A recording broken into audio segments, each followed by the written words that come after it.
What if everything players thought they knew about Princess Zelda was wrong? For years, a persistent fan theory has circulated through the Zelda community, suggesting that not one, but two distinct Zelda bloodlines exist within Hyrule's history. Some theorists claim Ganon himself might be split between multiple entities.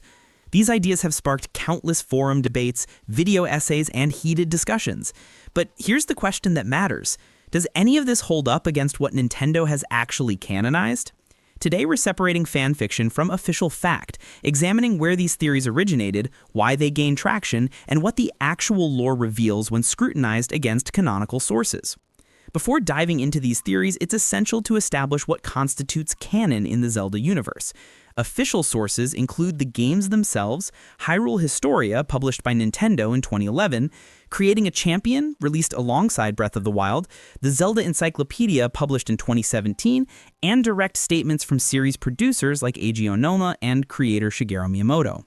Anything outside these sources, including spin-off games like Hyrule Warriors, fan interpretations, and unverified developer rumors, exists in a separate category. This distinction matters because the theories explored today often blur these lines. The Two Zeldas theory gained significant momentum following Breath of the Wild's release in 2017. Proponents argue that inconsistencies in Princess Zelda's characterization across games, variations in her powers, and differences in personality suggest multiple bloodlines rather than a single royal lineage.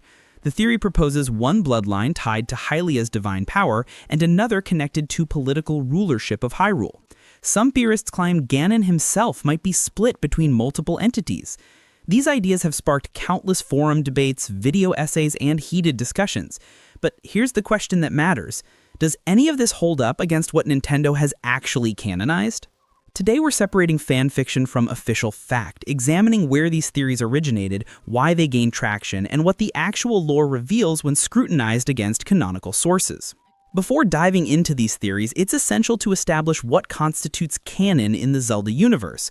Official sources include the games themselves, Hyrule Historia, published by Nintendo in 2011, Creating a Champion, released alongside Breath of the Wild, the Zelda Encyclopedia, published in 2017, and direct statements from series producers like Eiji Onoma and creator Shigeru Miyamoto. Anything outside these sources, including spin-off games like Hyrule Warriors, fan interpretations, and unverified developer rumors, exists in a separate category. This distinction matters because the theories explored today often blur these lines.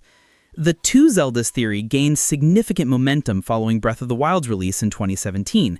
Proponents argue that inconsistencies in Princess Zelda's characterization across games, variations in her powers, and differences in personality suggest multiple bloodlines rather than a single royal lineage. The theory proposes one bloodline tied to Hylia's divine power and another connected to political rulership of Hyrule. Supporters point to Skyward Sword Zelda, who is the mortal reincarnation of the Goddess Hylia herself, as evidence of a distinct divine line. They contrast this with other Zeldas throughout the timeline who seem to possess varying levels of power, different personalities, and different relationships to the Triforce. Let's examine what canon actually establishes. According to Hyrule Historia and confirmed through Skyward Sword's storyline, the goddess Hylia chose to be reborn as a mortal to use the Triforce, which divine beings cannot touch. This mortal incarnation became Zelda, who then established the Kingdom of Hyrule. The royal family of Hyrule descends directly from this Zelda and the hero who accompanied her, the first Link. Hyrule Historia explicitly states that princesses born to Hyrule's royal family are traditionally named Zelda, following a kingdom law established after the tragedy of Zelda I from the era of the Adventure of Link. This law, referenced in that game's backstory, mandates that all female descendants of the royal bloodline must be named Zelda to commemorate a prince's sister who fell into an eternal sleep. The canonical explanation for variations in Zelda's characterization and power levels across games is straightforward. These are different individuals born centuries or millennia apart in a single bloodline, each shaped by their era's circumstances. Skyward Sword Zelda possesses immense power because she literally is Hylia, reborn. Ocarina of Time Zelda has wisdom and magical ability as the bearer of the Triforce of Wisdom. Breath of the Wild Zelda struggles to awaken her sealing power precisely because she's far removed from Hylia's original incarnation, requiring intense emotional catalysts to access her inherited abilities. This progression doesn't indicate separate bloodlines, it demonstrates how divine power dilutes and manifests differently across generations, a concept actually supported in-game dialogue in Breath of the Wild, where characters discuss the unpredictability of the sealing power's awakening. Proponents of the dual bloodline theory often cite Zelda 1 and Zelda 2 from The Adventure of Link as evidence. They argue these two Zeldas existing in proximity, one in eternal sleep from centuries past, another as the current princess, proves multiple lineages. However, the actual backstory from The Adventure of Link's manual clarifies this completely. The sleeping Zelda is an ancestor from generations earlier, placed under a curse by a magician after refusing to reveal the location of the Triforce of Courage. The prince, grief-stricken by his sister's fate, decreed that all future princesses must be named Zelda to commemorate a prince's sister who fell into an eternal sleep. The Zelda Link encounters in the first game and protects in the second is simply a later descendant bearing the traditional name. They're separated by centuries within the same family tree, not parallel bloodlines. The theory's appeal is understandable. The Zelda timeline, officially revealed in Hyrule Historia, is notoriously complex, with 3 diverging branches stemming from Ocarina of Time. The child timeline, where Link warns of Ganondorf's treachery, the adult timeline, where Link defeats Ganon and is sent back, and the fallen hero timeline, where Link fails and Ganon obtains the Triforce in Ocarina of Time, is sealed in the Sacred Realm, which becomes the Dark World, and his repeated resurrections and defeats form the backbone of games from the original Legend of Zelda and The Adventure of Link. These are not parallel Ganons. They're the same individual experiencing different fates across timeline branches. The distinction between Ganondorf and Ganon isn't about separate entities, but transformation. Ganondorf Dragmire, the Gerudo king who swears fealty to Hyrule's monarchy in Ocarina of Time before betraying them, transforms into the beast form Ganon through various means depending on the timeline, wielding the Triforce, dark magic, or pure hatred sustaining his essence beyond death. This transformation is consistently portrayed as the same being assuming a more powerful bestial form, not 2 different creatures. Four Swords Adventures presents the only exception where a different Gerudo named Ganondorf becomes Ganon. But this is explicitly identified in that game's context as a separate incarnation in a timeline where the original Ganondorf had already been defeated. Calamity Ganon from Breath of the Wild and Tears of the Kingdom requires special attention because it's fueled much of the multiple Ganons speculation. Players encountering this primal, malevolent force spreading corruption across Hyrule questioned whether this could be the same Ganondorf they'd fought in other games.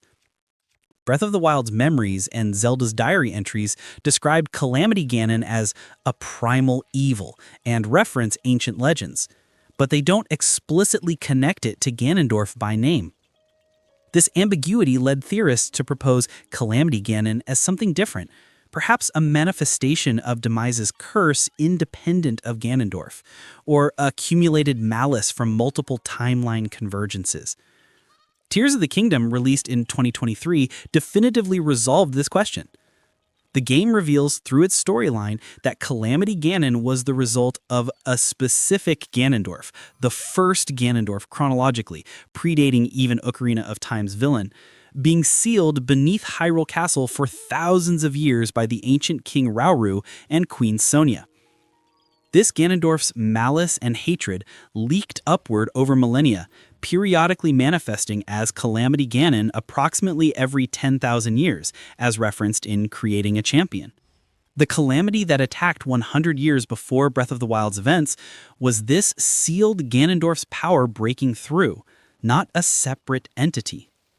When Link confronts the mummified Ganondorf in Tears of the Kingdom, it's explicitly this same individual whose festering evil had been plaguing Hyrule as Calamity Ganon.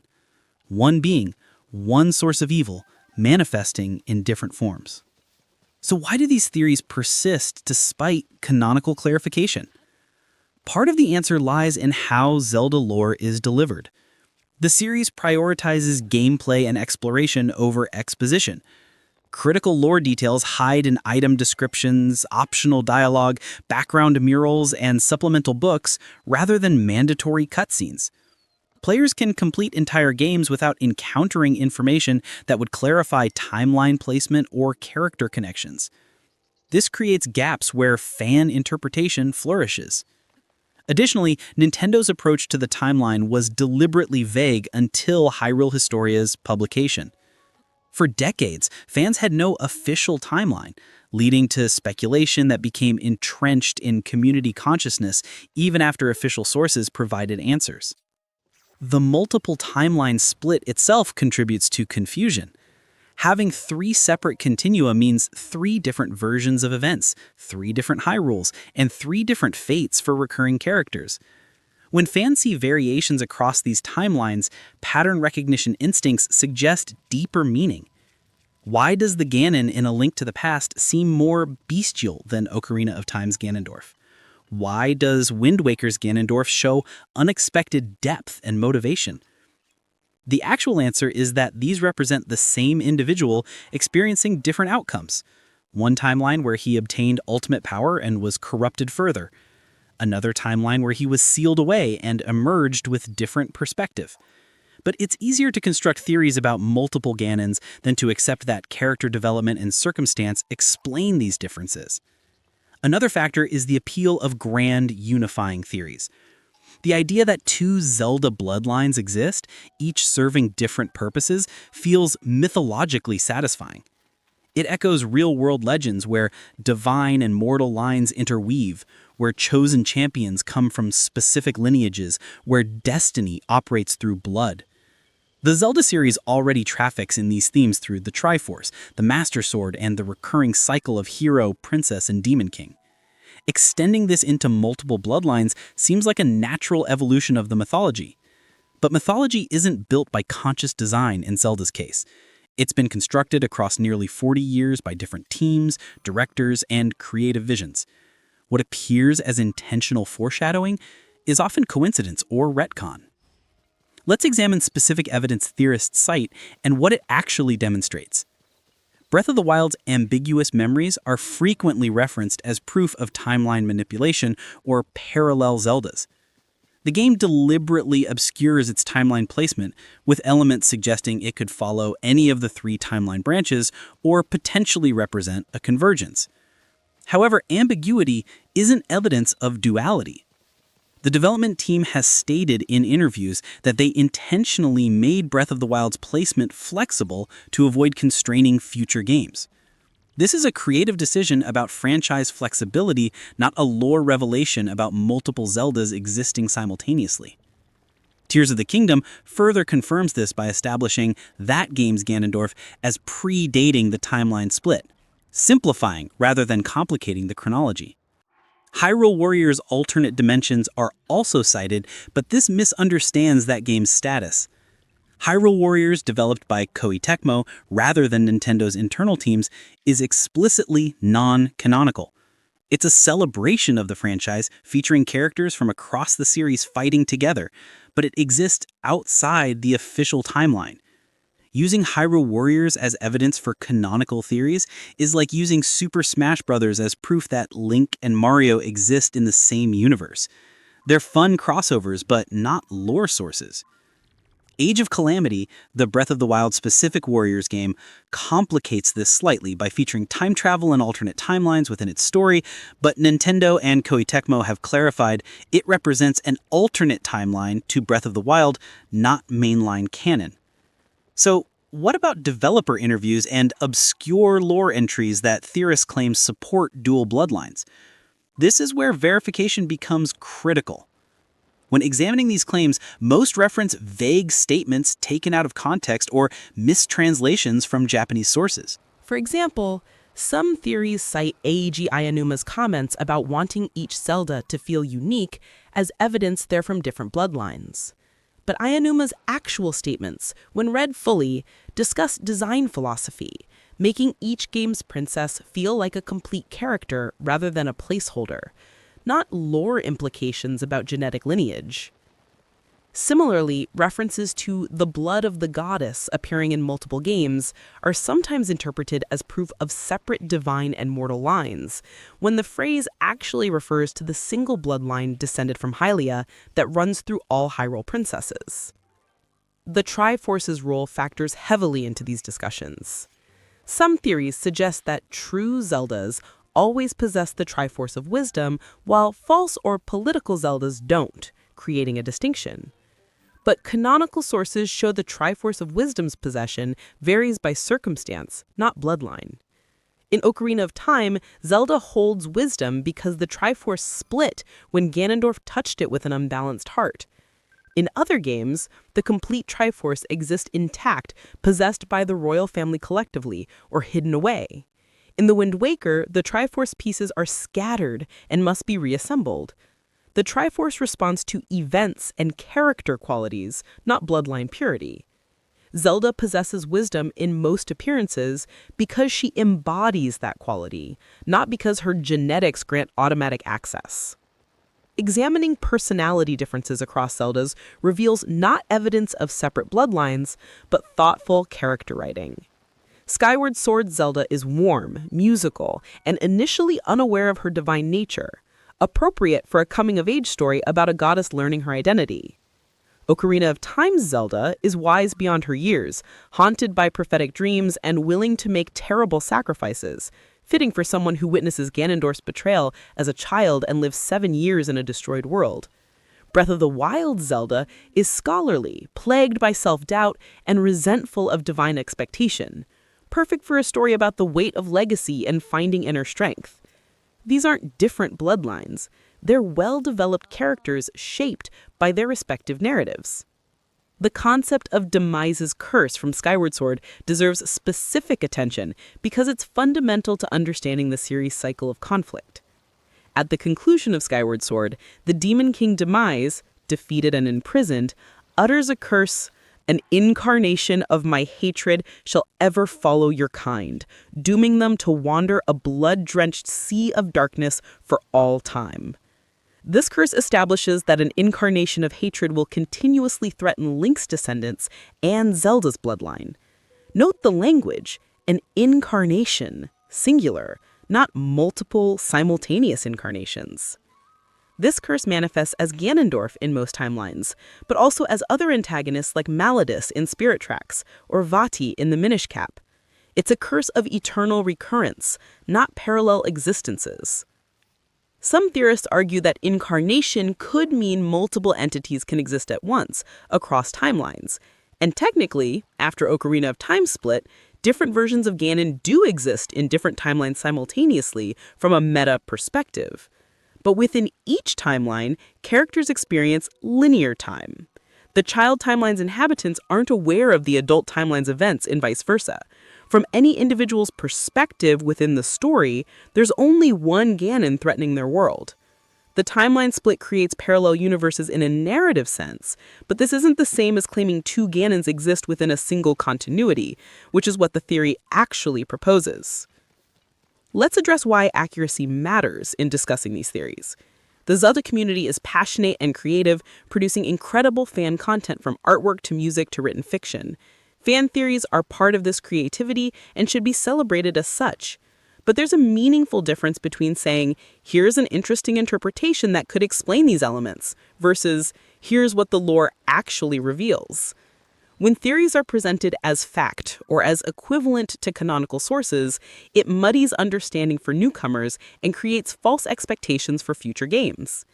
If someone believes the two Zeldas theory is confirmed canon and Nintendo never validates it in future releases, that creates disappointment based on a misunderstanding. This isn't about gatekeeping or declaring certain interpretations invalid. It's about precision in language and honest acknowledgement of where official sources end and creative speculation begins. A theory can be compelling, well-argued, and fun to explore without being canon. In fact, some of the most interesting fan theories are precisely those that diverge from canon to explore alternative possibilities. The key is framing. These are creative explorations, not hidden canonical truths waiting to be revealed. What would it actually take for the two Zeldas theory to become canon? Nintendo would need to explicitly establish through in-game narrative or official publications that the royal bloodline split at some point into two distinct lineages, each producing princesses named Zelda with different attributes or destinies. This would require careful setup, clear explanation, and significant narrative justification, given how thoroughly existing lore establishes a single bloodline. It's not impossible. Nintendo has retconned elements before, and Tears of the Kingdom demonstrated willingness to add new backstory that recontextualizes existing events. But it hasn't happened yet, and absent such explicit confirmation, the theory remains speculation. For the multiple Ganons theory to be validated, Nintendo would need to show that either Demise's curse produces multiple simultaneous incarnations, or that other sources of evil unrelated to Demise exist claiming the name Ganon. Again, Tears of the Kingdom had the perfect opportunity to reveal this if it were true, but instead it consolidated the lore by explicitly connecting Calamity Ganon to a specific Ganondorf. The evidence suggests Nintendo is moving towards simplification rather than multiplication of antagonists. Where does this leave the theory's future? Fan speculation will always be part of the Zelda experience, and that's valuable. These theories demonstrate engagement, creativity, and deep love for the franchise. They spark discussions that keep communities active between game releases. They inspire fan works that explore possibilities official games never will. The two Zeldas concept could make an excellent basis for fan fiction, artwork exploring parallel bloodlines, or alternate universe stories. The key is framing. These are creative explorations, not hidden canonical truths waiting to be revealed. Moving forward, fans can engage with theories more productively by clearly distinguishing evidence levels. Direct confirmation from games or official publications holds the highest weight. Developer interviews should be considered carefully in context, recognizing that creators sometimes speak casually or hypothetically without intending canonical statements. Circumstantial evidence from gameplay or design choices should be identified as interpretation rather than fact, and pure speculation, while fun, should be labeled as such. This framework allows theories to be discussed enthusiastically without misleading those less familiar with source materials. The enduring appeal of these theories also reveals what fans want from future Zelda games. The two Zeldas theories' popularity suggests audiences are hungry for deeper exploration of Hyrule's royal family, more complex characterization of Zelda herself, and lore that acknowledges the weight of generational legacy. The multiple Ganons theory indicates interest in varied antagonists, exploration of evil's nature beyond a single villain, and more nuanced examinations of the curse driving the series' conflicts. Nintendo can respond to these desires without validating specific fan theories, by simply delivering richer narratives that explore these themes authentically. Breath of the Wild and Tears of the Kingdom represent steps in this direction. These games give Zelda more screen time, development, and agency than most previous entries. They explore her struggles with destiny, her relationship with her father, her scholarly pursuits, and her growth as a leader. They present Ganondorf not just as a force of evil, but as a character with motivations, history, and complexity. These developments don't require two bloodlines or multiple demons, they just require good writing that takes these characters seriously. Future games can continue this trajectory, delivering the depth fans crave through character development rather than lore convolution. The truth about Zelda's bloodline and Ganon's nature is simultaneously simpler and more interesting than theories suggest. One divine bloodline flows through all Hyrule's princesses, connecting them to the Goddess Hylia, while allowing each to be a unique individual shaped by her era. One incarnation of hatred pursues them across time and timelines, manifesting sometimes as Ganondorf, sometimes as Ganon, sometimes as pure malevolent force, but always ultimately traceable to the same source. This elegant framework allows for endless variation in storytelling while maintaining mythological coherence. It's not as elaborate as parallel bloodlines or multiple demon kings, but it provides something more valuable, a foundation flexible enough to support any story Nintendo wants to tell while remaining true to the series' core identity. Players encountering these theories for the first time should approach them as what they are, creative interpretations of beloved games, born from passion and close attention to detail. They represent the community's engagement with Zelda's world, and that engagement enriches the experience for everyone. But they shouldn't be mistaken for canonical revelation or hidden truths Nintendo has confirmed but not publicized.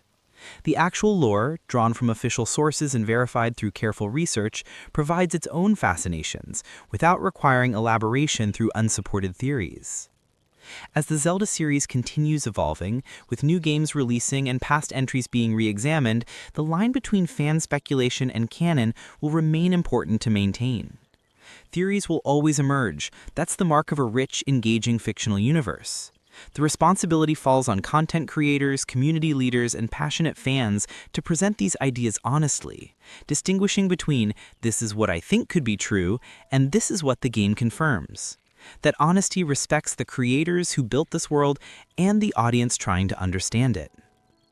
The whispers of dual princesses and parallel demons will likely continue as long as Zelda games release.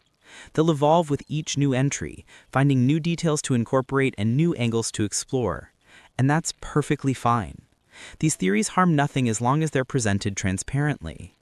They might even inspire Nintendo to explore similar concepts officially someday, just as fan speculation about time travel influenced Ocarina of Time's development.